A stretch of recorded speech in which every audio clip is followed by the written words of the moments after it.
Hello everyone, welcome all my dear online students to the second lecture of mole concept। पिछली class में बेटा मैंने आप लोगों को मोल कंसेप्ट का एक इंट्रो दिया था और उसके अंदर हम लोगों ने बात करी थी कि वन मोल सब्सटेंस का मतलब क्या होता है। हम लोगों ने बोला था मोल कुछ नहीं है, मोल केवल एक क्वांटिटी है, मोल केवल एक क्वांटिटी है।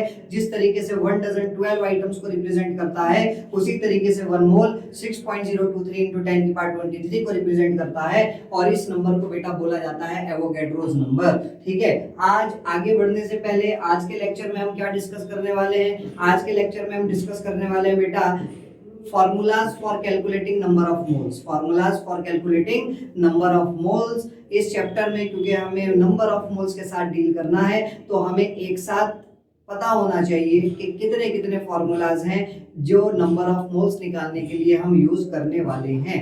तो उन सभी फॉर्मूलाज को इस एक ही वीडियो में मैं आपके साथ डिस्कस कर रहा हूं। आप अपनी नोटबुक के अंदर उन सभी फॉर्मूलाज को एक साथ लिखिएगा ताकि आगे चल करके कोई प्रॉब्लम ना हो और आगे चल करके इन फॉर्मूलाज को बेटा डिराइव भी करवाऊंगा। तो देखते हैं, सबसे पहले तो हम डिस्कस करते हैं कि जो बेटा हमने लास्ट क्लास में पढ़ा था कि वन मोल के अंदर 6.023 into 10 की पावर 23 पार्टिकल्स आते हैं। आखिर ये नंबर बहुत छोटा नंबर है या बहुत बड़ा नंबर है? ठीक है, आप लोग समझदार हो, अकलमंद हो, आपको पता चल रहा है 6 into 10 की पावर 23 कोई छोटा मोटा नंबर नहीं है, बहुत बड़ा नंबर है। 6 लिखिए या मैं बोलूं 6.023 लिखिए और उसके बाद कितने टाइम जीरो लगाइए बेटा? 23 टाइम जीरो लगाइए तो आपके पास निकल करके आएगा 6023 into 10 की पावर 20 मतलब 6023 और उसके बाद 20 बार जीरो लगाओ तो देखो कितना बड़ा नंबर हो गया बेटा। ये तो लाखों करोड़ों अरबों खरबों से भी ऊपर निकल गया। अब इस नंबर की पावर को समझने के लिए आपके सामने कुछ सवाल मैं लेकर के आया हूं। मुझे बताइए कि अगर कोई एक फ्रूट सेलर है हमारे पास, उस फ्रूट सेलर के पास 1 मोल बनानास है। ठीक है, a fruit seller selling having 1 mole of bananas मतलब उसके पास कितने बनाना है प्यारे बच्चों? उसके पास कितने बनानास है? उसके पास 6 into 10 की पावर 23 बनानास है। और वो फ्रूट सेलर क्या करता है? वो फ्रूट सेलर डेली 10 की पावर 6 बनानास सेल करता है। डेली 10 की पावर 6 बनानास सेल करता है डेली। बताइए अगले 100 सालों में वो कितने बनाना सेल कर पाएगा? अगले 100 सालों में कितने बनाना सेल कर पाएगा? एक दिन में अगर वो 10 की पावर 6 बनाना सेल कर रहा है तो एक साल में कितने दिन होते हैं बेटा? 365 डेज होते हैं। हाँ जी 365 होते हैं। आप में से कोई कहेगा सर अगर लीप ईयर हुआ तो भाई लीप ईयर हुआ तो 366 डाल दो। अब 365 डालोगे 366 डालो, चलो उसको भी छोड़ो, उसको भी गोली मारो। एक साल में मैं राउंड ऑफ करके इस 365 या 366 को मान लेता हूँ एक साल में 400 दिन है। कितने दिन है? एक साल में 400 दिन है। हमने क्या किया? अपने एक साल को एक्सटेंड कर दिया। इतना थोड़ा बहुत है, एक्सटेंड करने से कोई इतना फर्क पड़ने वाला नहीं है। तो देखिएगा एक साल में वो कितने बनाना बेच पाएगा बेटा? एक साल में वो केवल और केवल 4 into 10 raised to the power 8 बनाना बेच पाएगा एक साल में। ठीक है, ये तो 1 मोल को कहीं से कहीं तक भी टच नहीं कर रहा है। 1 मोल का मतलब उसके पास तो 6 into 10 की पावर 23 बनाना थे। कितने बनाना बेच पाए उसने अभी तक? केवल और केवल 10 की पावर 8 बनाना बेचे। तो कितने बनाना और बचे रहेगा? 10 की पावर 15 बनाना और बचे रह गए उसके पास। तो ये पावर है बेटा 1 मोल की। 1 मोल कोई छोटा मोटा नंबर नहीं है, बहुत बड़ा नंबर है। यहीं पर अगर एक सवाल मैं आपके सामने और एक्स्ट्रा एड ऑन कर देता हूं और वो सवाल क्या एड ऑन कर देता हूं, मुझे बताइए इस 1 मोल बनाना को बेचने के लिए कितने सालों की रिक्वायरमेंट होगी?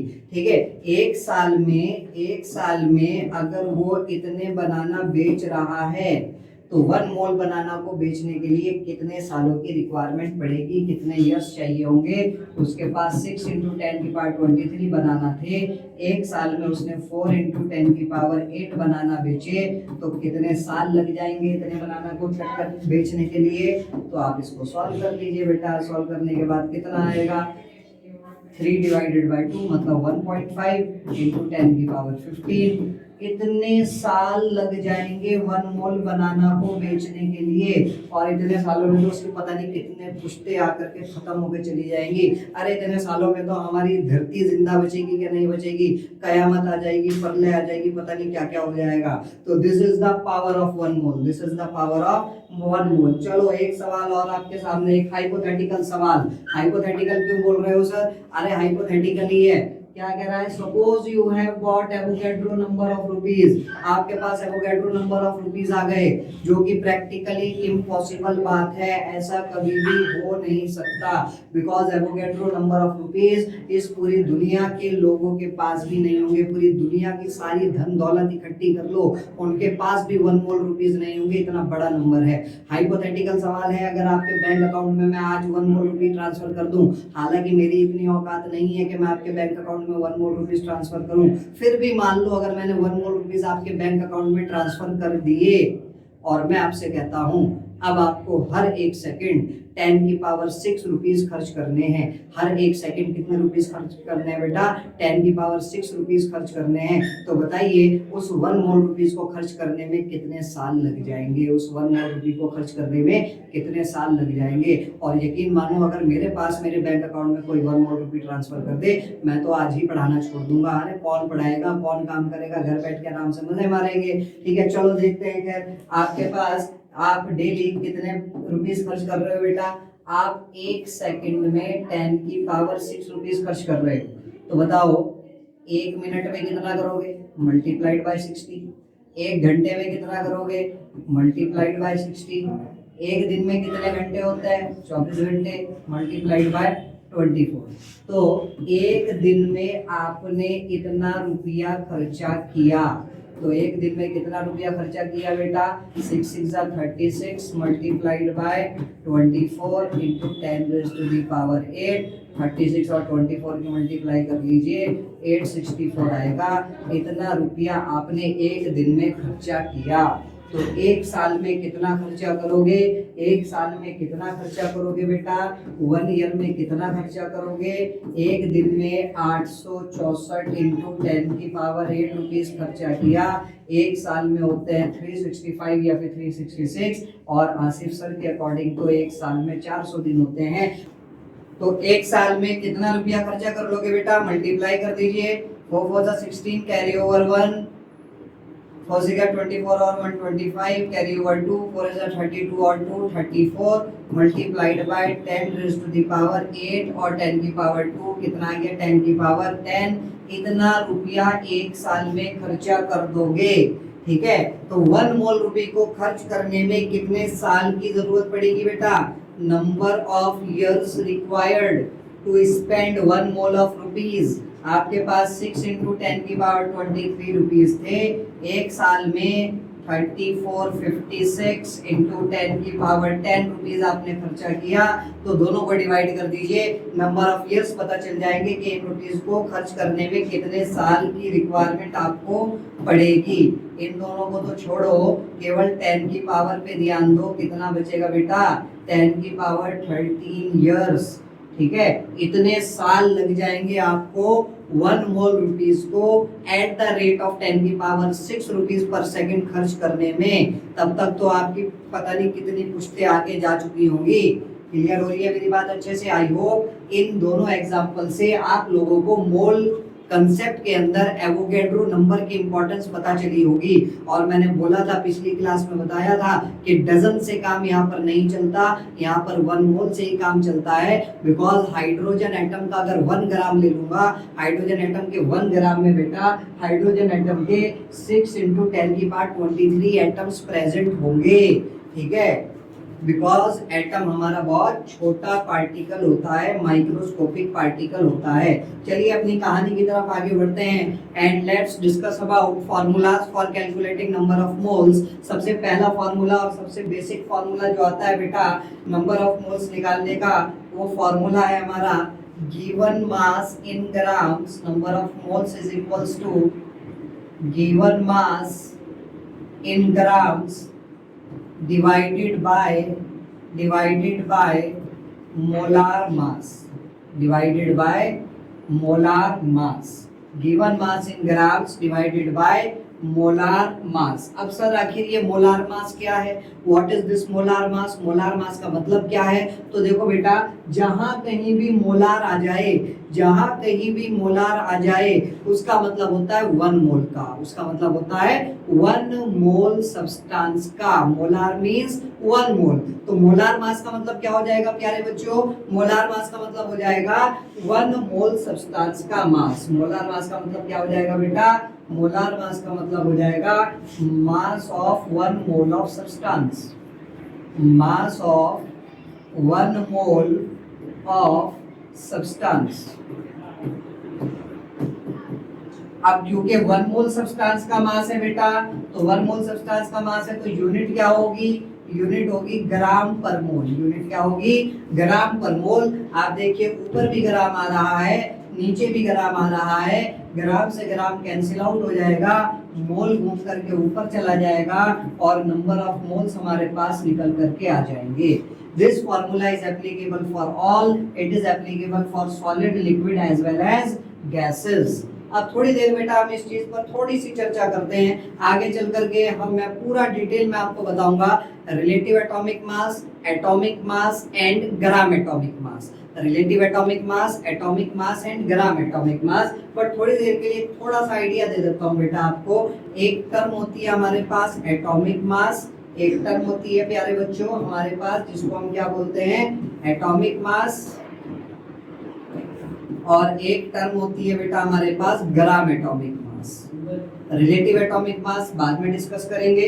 एटॉमिक मास का मतलब क्या है? नाम से पता चल रहा है एटॉमिक मास मतलब एक एटम का मास। एटॉमिक मास का मतलब एक एटम का मास। और ग्राम एटॉमिक मास का मतलब क्या है बेटा? ग्राम एटॉमिक मास का मतलब है 1 मोल एटम का मास। ग्राम एटॉमिक मास का मतलब क्या है? 1 मोल एटम का मास। जैसे कि पिछली क्लास में कार्बन के एग्जांपल से मोल कांसेप्ट आपको समझाया था, तो कार्बन का एटॉमिक मास और ग्राम एटॉमिक मास कितना होगा बेटा? किसी भी एलिमेंट का चाहे एटॉमिक मास निकालो चाहे ग्राम एटॉमिक मास निकालो, दोनों के दोनों कैपिटल ए के बराबर होते हैं। उस एलिमेंट का मास नंबर कितना है उसके बराबर होते हैं। तो सर डिफरेंस कहां पर आएगा? डिफरेंस प्यारे बच्चों केवल और केवल यूनिट में आएगा। एटॉमिक मास की यूनिट होती है बेटा AMU और ग्राम एटॉमिक मास की यूनिट होती है ग्राम। ठीक है, तो एटॉमिक मास का मतलब एक एटम का मास और उसकी यूनिट क्या होती है? AMU। और ग्राम एटॉमिक मास का मतलब 1 मोल एटम का मास, उसकी यूनिट क्या होती है? Gram. If I am asking you please tell me atomic mass of calcium, please tell me, चलो कैल्शियम की छोड़ो, please tell me atomic mass of carbon, because last class में कार्बन का एग्जांपल लिया था हमने। एटॉमिक मास कार्बन का कितना होगा? कार्बन का मास नंबर सर आपने पिछली क्लास में 12 लिखवाया था, तो कार्बन का एटॉमिक मास हो गया 12 AMU और कार्बन का ग्राम एटॉमिक मास हो गया बेटा 12 ग्राम। इसका मतलब क्या है? कार्बन के एक एटम का वजन, कार्बन के एक एटम का वजन कितना है? 12 AMU है। कितना है? 12 AMU है। वहीं पर अगर मैं कार्बन के 1 मोल एटम्स ले लूं, मतलब अगर मैं कार्बन के 6.023 into 10 की पावर 23 एटम्स ले लूं, तो उतने एटम का वजन कितना निकल के आएगा? 12 ग्राम। याद आ रही होगी पिछली क्लास, एक डिश ली थी, उसको एक मशीन के ऊपर रखा था, उस डिश के अंदर कार्बन 12 आइसोटोप के एटम्स डालते गए थे, तब तक डालते गए थे जब तक वेइंग मशीन में रीडिंग कितनी नहीं आ गई थी? 12 ग्राम आ गई थी। जैसे ही वेइंग मशीन के अंदर रीडिंग आई 12 ग्राम, हमने एटम्स डालने बंद कर दिए और बगल में जो बंदा खड़ा था उससे पूछा कि हाँ भैया कितने एटम हो चुके? तो उसने बोला 6.023 into 10 की पावर 23 एटम्स हो चुके। It means 12 gram is the mass of 6.023 into 10 की power 23 atoms of carbon. It means 12 gram is the mass of 1 mole atoms of carbon. तो ग्राम एटॉमिक मास का मतलब हमें समझ में आया। ग्राम एटॉमिक मास का मतलब कितना है? ग्राम एटॉमिक मास का मतलब क्या है? ग्राम एटॉमिक मास का मतलब है 1 मोल एटम का मास, और एटॉमिक मास का मतलब है एक एटम का मास। एटॉमिक मास का मतलब है एक एटम का मास। यहीं पर हम बात करते हैं आगे बेटा मॉलिक्यूल की। मॉलिक्यूल में सपोज करो मैंने लिखा वाटर, क्या लिखा बेटा? वाटर। वाटर का मॉलिक्यूलर मास निकालते हैं, आगे निकालना भी सिखाऊंगा। चलो थोड़ा सा यहीं पर देख लेते हैं। हाइड्रोजन का मास नंबर कितना होता है बेटा? 1। हाइड्रोजन एटम कितने हैं? 2, सो मल्टीप्लाइड बाय 2। ये तो हो गया हाइड्रोजन के लिए। प्लस ऑक्सीजन का मास नंबर कितना होता है 16। ये हो गया बेटा किसके लिए, ऑक्सीजन के लिए। सॉल्व करोगे कितना आएगा 18। अब इस 18 को भी प्यारे बच्चों, इस 18 को भी मैं इसकी तरह लिख सकता हूँ, दो अलग अलग यूनिट्स में लिख सकता हूँ इस 18 को भी। बोलो लिख सकता हूँ कि नहीं। अगर मैंने एक बार लिखा 18 AMU और एक बार मैंने लिखा 18 ग्राम, तो इन दोनों का मतलब क्या होगा। 18 AMU का मतलब है पानी के एक मॉलिक्यूल का वजन 18 AMU होता है। पानी के एक मॉलिक्यूल का वजन 18 AMU होता है। और 18 ग्राम का मतलब क्या हो गया, पानी के 1 मोल मॉलिक्यूल्स का वजन 18 ग्राम होता है। पानी के 1 मोल मॉलिक्यूल्स का वजन 18 ग्राम होता है। तो ग्राम एटॉमिक मास एटम के केस में बोला जाएगा और ग्राम मॉलिक्यूलर मास मॉलिक्यूल्स के केस में बोला जाएगा। तो मोलार मास जो है बेटा 1 मोल सब्सटेंस का मास है और एटम के केस में मोलार मास ग्राम एटॉमिक मास कहलाया जाता है। And what is the mass of 1 mole atoms? Mass of 1 mole atom is known as gram atomic mass. What is the mass of 1 mole molecules? If I am asking molar mass of molecule बताओ, it means I am asking you the mass of 1 mole molecules. तो mass of 1 mole molecule क्या कहलाया जाता है प्यारे बच्चों, gram molecular mass. I hope इतनी बात आप लोगों को क्लियर हुई होगी। ठीक है, अब यहीं पर देखो जरा एक चीज, अगर नंबर ऑफ मोल्स वो आपसे निकलवा रहा है, if he want to calculate number of moles by you, but ध्यान दीजिएगा उसने एक बार बोला नंबर ऑफ मोल्स कैलकुलेट करके बताइए मुझे इन 32 या 64 ले लेते हैं, इन 64 ग्राम ऑक्सीजन एटम्स। अगली बार कह रहा है नंबर ऑफ मोल्स निकाल करके बताइए इन 64 ग्राम O2 गैस। ठीक है, तो बताइए बेटा क्या होगा। ऊपर वाले केस में उसने आपको केवल और केवल क्या दिया, नंबर ऑफ मोल्स कैलकुलेट कीजिए 64 ग्राम ऑक्सीजन एटम में, यहाँ केवल एटम की बात हो रही है, और नीचे 64 ग्राम O2 गैस लिख दिया। O2 बताइए बेटा एटम है या मॉलिक्यूल, O2 एटम है या मॉलिक्यूल, O2 मॉलिक्यूल है। मॉलिक्यूल क्या होता है, कॉम्बिनेशन ऑफ एटम्स। तो बेटा नीचे मॉलिक्यूल लिखा है, ऊपर एटम लिखा है, तो ऊपर नंबर ऑफ मोल्स निकालने के लिए क्या करेंगे, दिया गया वजन ग्राम में कितना है 64 डिवाइडेड बाय ऑक्सीजन, क्योंकि एटम के फॉर्म में दिया है इसीलिए ऑक्सीजन का ग्राम एटॉमिक मास 16। डिवाइड कर देंगे, कितने मोल्स आ जाएंगे, 4 मोल्स आ जाएंगे। सिमिलरली नीचे देखिए आप, नीचे मास कितना दिया है 64। अब O2 क्या है बेटा, O2 एटम है कि मॉलिक्यूल है, O2 तो सर मॉलिक्यूल है। अगर O2 मॉलिक्यूल है तो मॉलिक्यूलर मोलार मास मॉलिक्यूल के केस में किसके बराबर होता है प्यारे बच्चों, ग्राम मॉलिक्यूलर मास के बराबर होता है। तो ग्राम मॉलिक्यूलर मास कितना होगा, एक ऑक्सीजन का 16, तो दो ऑक्सीजन का कितना हो जाएगा बेटा 16 2 32। तो नंबर ऑफ मोल्स कितने निकल करके आ जाएंगे हमारे पास, 2 मोल्स निकल करके आ जाएंगे। आई होप मेरी ये बात सभी बच्चों को क्लियर हुई होगी। ठीक है, आगे बढ़ते हैं बेटा, नेक्स्ट देखते हैं नेक्स्ट फॉर्मूला। अगर उसने आपको नंबर ऑफ पार्टिकल्स दिए हैं, अगर उसने आपको क्या दिए हैं बेटा, नंबर ऑफ पार्टिकल्स, सपोज करो उसने आपसे बोला कि आपके पास 6 × 10 की पावर 23 पार्टिकल्स है। कितने पार्टिकल्स है बेटा, 6 × 10 की पावर 23 पार्टिकल्स है। तो बताइए मुझे कितना मोल है प्यारे बच्चों हमारे पास 1 मोल है। कितना मोल है, 1 mole. If he is saying that you are having 12 × 10 की पावर 23 पार्टिकल्स, तो कितना मोल है बेटा मेरे पास, 2 मोल। अगर वो कह रहा है कि आई एम हैविंग 30 × 10 की पावर 23 पार्टिकल्स, तो बताओ बेटा कितना मोल है मेरे पास। हाँ जी, कितना मोल है मेरे पास, तो कितना मोल होगा 5 मोल। कितना मोल होगा 5 मोल। अब सर आपको कैसे पता चला 5 मोल, अरे बिल्कुल आसान है, 6 × 10 की पावर 23 है तो 1 मोल, 12 × 10 की पावर 23 है तो 2 मोल। अब 30 जो आ रहा है वो 6 का कितना टाइम्स आ रहा है, 5 टाइम्स आ रहा है तो 5 मोल। समझ नहीं आया सर? अरे देख लो कैसे होगा। अगर मैं 30 इंटू 10 की पावर 23 को 6 इंटू 10 की पावर 23 से डिवाइड कर देता हूँ तो कितना आ जाएगा बेटा? 5 मोल आ जाएगा। क्लियर है बात? बिल्कुल आसान सी कहानी थी। तो अगर उसने हमें नंबर ऑफ पार्टिकल्स दिए हैं तो नंबर ऑफ मोल्स निकालने का फॉर्मूला क्या होगा? Number of moles will be equals to given number of particles, given number of particles. कुछ नहीं करना आपको, केवल और केवल दिए गए नंबर ऑफ पार्टिकल्स को बेटा डिवाइड कर देंगे किससे? एवोगैड्रो नंबर से। करके देख लो। 30 इंटू 10 की पावर 23 को डिवाइड करो 6 इंटू 10 की पावर 23 से 5 आ जाएगा। 12 इंटू 10 की पावर 23 को डिवाइड करो 6 इंटू 10 की पावर 23 से 2 आ जाएगा। और 6 इंटू 10 की पावर 23 को डिवाइड करो 6 इंटू 10 की पावर 23 से तो 1 आ जाएगा। तो I hope second formula clear हुआ होगा। ये सेकंड फार्मूला भी बेटा solid, liquid as well as gas तीनों पर एप्लीकेबल है। आगे बढ़ते हैं। ये दो फार्मूला तो अब तक हम लोगों ने डिस्कस करे और solid, liquid as well as gas. But अगला फार्मूला जो हम आने वाला है, जो आपके सामने स्क्रीन पर लिखा हुआ है, this formula will only and only applicable on gases. अब गैसेस के बारे में डिस्कस कर रहे हैं बेटा, तो ध्यान दीजिएगा। जब भी गैसेस की बात होगी तो 3 चीजों की बात होती है। जब भी हम गैस के बारे में बात करते हैं बेटा तो कितने चीजों के बारे में बात करते हैं? 3 चीजों के बारे में। वो 3 चीजें क्या क्या है बेटा? Pressure, volume and temperature.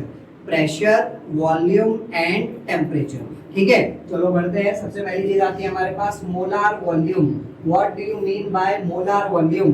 जैसे कि अभी अभी हम लोगों ने डिस्कस करा था, मोलार मास का मतलब क्या होता है? What do you mean by molar mass? Molar mass का मतलब क्या होता है? मोलार मास का मतलब बताया था बेटा 1 मोल सब्सटेंस का मास। तो मोलार वॉल्यूम का मतलब क्या हो जाएगा? 1 मोल सब्सटेंस का वॉल्यूम। मोलार वॉल्यूम का मतलब क्या हो जाएगा? 1 मोल सब्सटेंस का वॉल्यूम। अब ध्यान दीजिएगा, किसी भी गैस का अगर मैं 1 मोल लेता हूं, किसी भी गैस का अगर मैं 1 मोल लेता हूं at 1 atm pressure and 273 kelvin temperature, तो प्यारे बच्चों याद रखिएगा वो हमेशा 22.4 लीटर वॉल्यूम ऑक्यूपाई करता है। कितना वॉल्यूम ऑक्यूपाई करता है? 22.4 लीटर वॉल्यूम ऑक्यूपाई करता है। तो 1 mole of any gas at 1 atm pressure and 273 kelvin temperature always occupy how much litre volume बेटा? 22.4 लीटर वॉल्यूम। क्लियर है मेरी बात अच्छे से? तो देखते हैं, अगर मेरे पास किसी गैस का 1 मोल है तो बताइए बेटा वो 1 atm और 273 केल्विन टेम्परेचर पर कितना वॉल्यूम ऑक्यूपाई करेगा? 22.4 लीटर वॉल्यूम ऑक्यूपाई करेगा। अगर 2 मोल गैस है तो कितना वॉल्यूम ऑक्यूपाई करेगा? 44.8 लीटर वॉल्यूम ऑक्यूपाई करेगा। अगर 3 मोल गैस है तो कितना वॉल्यूम ऑक्यूपाई करेगा? 67.2 लीटर वॉल्यूम ऑक्यूपाई करेगा। अब यहीं पर अगर सवाल उल्टा हो जाता, अगर वो कहता मेरे पास कोई गैस है जो 67.2 लीटर वॉल्यूम ऑक्यूपाई कर रही है एट 1 atm एंड 273 केल्विन, तो बताइए कितना मोल होगा?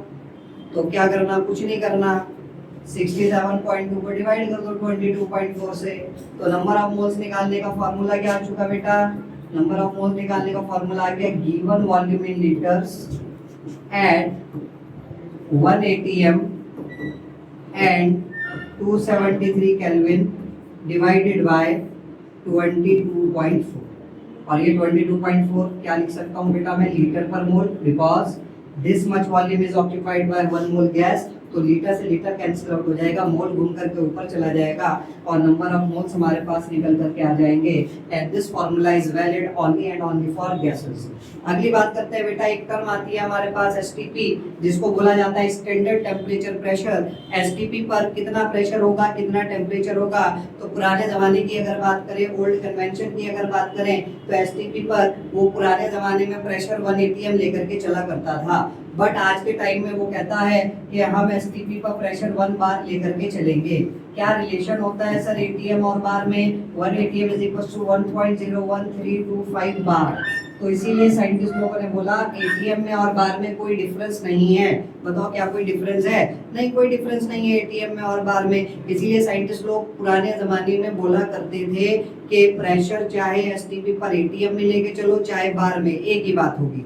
But now today the latest convention is कि एसटीपी पर प्रेशर 1 बार लेकर के चलते हैं। This much small difference is also considered now a days. इसीलिए हम एसटीपी पर प्रेशर 1 बार लेकर के चलते हैं। और टेम्परेचर कितना होता है? टेम्परेचर होता है 273 केल्विन। तो एसटीपी पर प्रेशर 1 बार और टेम्परेचर कितना बेटा? 273 केल्विन। तो एट एसटीपी किसी भी गैस का 1 मोल एसटीपी पर कितना वॉल्यूम ऑक्यूपाई करता है? कितना वॉल्यूम ऑक्यूपाई करता है? 22.7 लीटर वॉल्यूम ऑक्यूपाई करता है। तो इस बार फॉर्मूला क्या हो जाएगा? इस बार फॉर्मूला हो जाएगा given volume in litres at STP मतलब 1 bar at 273 kelvin divided by 22.7। Clear है मेरी बात अच्छे से? सर वॉल्यूम बढ़ गई, पहले तो 22.4 थी, वॉल्यूम भी बढ़ी। देख लो उसका रीजन भी बता देता हूँ। 1 एटीएम में कितने बार है? 1.01325 बार है। इसका मतलब जब 1.01325 बार मिलेंगे तब 1 एटीएम बनेगा। जब 1.01325 बार मिलेंगे तब 1 एटीएम बनेगा। इसका मतलब बड़ा कौन? बड़ा एटीएम। एटीएम पर लिया गया प्रेशर बड़ा है, बार पर लिया गया प्रेशर छोटा है। अरे भाई 1 किलोमीटर क्या होता है? 1000 मीटर के बराबर होता है। इसका मतलब जब 1000 मीटर मिलेंगे तो 1 किलोमीटर बनेगा। तो बड़ी यूनिट कौन सी हुई? मीटर या किलोमीटर? बड़ी यूनिट हुई किलोमीटर। जब 1000 मीटर मिले तो 1 किलोमीटर बना। इट मींस किलोमीटर बड़ा है, मीटर छोटा है। एटीएम बड़ा है, बार छोटा है। और ये बात बच्चा जानता है, जनता जानती है कि प्रेशर और वॉल्यूम एक दूसरे के इनवर्सली प्रोपोर्शनल होते हैं। तो एटीएम वाला प्रेशर बड़ा है तो एटीएम वाली वॉल्यूम छोटी होगी और बार वाली वॉल्यूम बड़ी होगी। इसीलिए मेरे प्यारे बच्चों मैंने यहाँ पर 22.4 से क्या बढ़ा करके क्या लिख दिया? 22.7। हल्का सा बड़ा। अरे इसमें कौन सा बड़ा डिफरेंस है? समझ आ रही है बात अच्छे से? चलो आगे देखते हैं। Last formula number of moles निकालने का एक टर्म होती है बेटा, आपका जो पहला चैप्टर है some basic concepts of chemistry, जो फिलहाल मैं पढ़ा रहा हूँ, जिसके अंदर मोल कांसेप्ट में आपको पढ़ा रहा हूँ, इसमें लास्ट में जाकर के बेटा में सॉल्यूशंस के साथ डील करना है। किसके साथ डील करना है? सॉल्यूशंस के साथ डील करना है। सॉल्यूशन की कंसंट्रेशन के बारे में हम लोग पढ़ेंगे, कंसंट्रेशन टर्म्स ऑफ सॉल्यूशन पढ़ेंगे। वहां पर एक कंसंट्रेशन टर्म पढ़ेंगे बेटा जिसको हम क्या बोलते हैं? मोलैरिटी। क्या बोलते हैं प्यारे बच्चों? मोलैरिटी बोलते हैं। मोलैरिटी को डिनोट किया जाता है by writing capital M। Molarity का फॉर्मूला होता है number of moles of solute